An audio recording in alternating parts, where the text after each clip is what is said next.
Alaba has been an important piece since his arrival at Real Madrid. He has delivered memorable performances and important titles for the club's trophy cabinet. However, his situation has taken a radical turn for some time now. Injuries have defined his recent present. Every time he tries to return, a new relapse forces him to stop again. Thus, he's neither available nor is he expected back in the short term. David Alaba, a recurring problem for Real Madrid. This situation is starting to become a burden for the club. Not only from a sporting perspective, but also because of his high annual costs. David Alaba is the second highest paid, with a salary of 22 million euros. Real Madrid must make important decisions regarding its assets. In this case, President Florentino Pérez has already taken action. The board has informed David Alaba that it will be best for him to leave this very summer. Florentino Pérez wants to free up wage bill and look to the future. The goal of his early departure is to free up salary space for future signings. One of the names they like is Ibrahima Konate, and his arrival requires a considerable financial effort.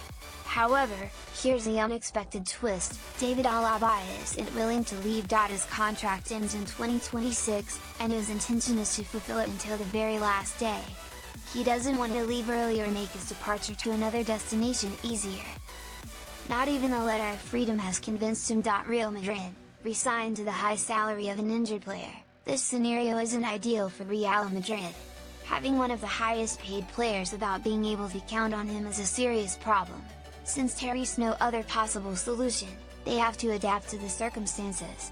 Financially, that 22 million euros per year, $23.9 million, limits their room for maneuver.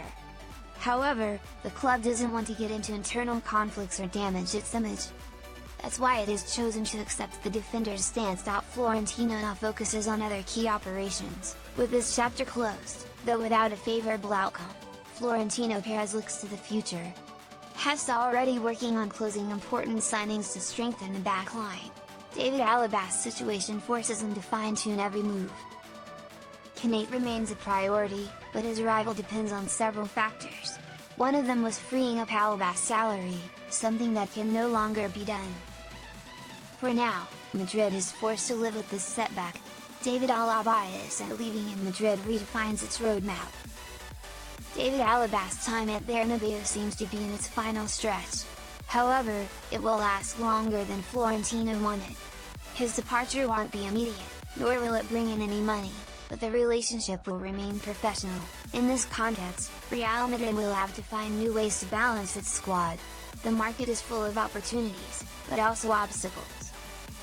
This case shows that not all decisions are in the president's hands.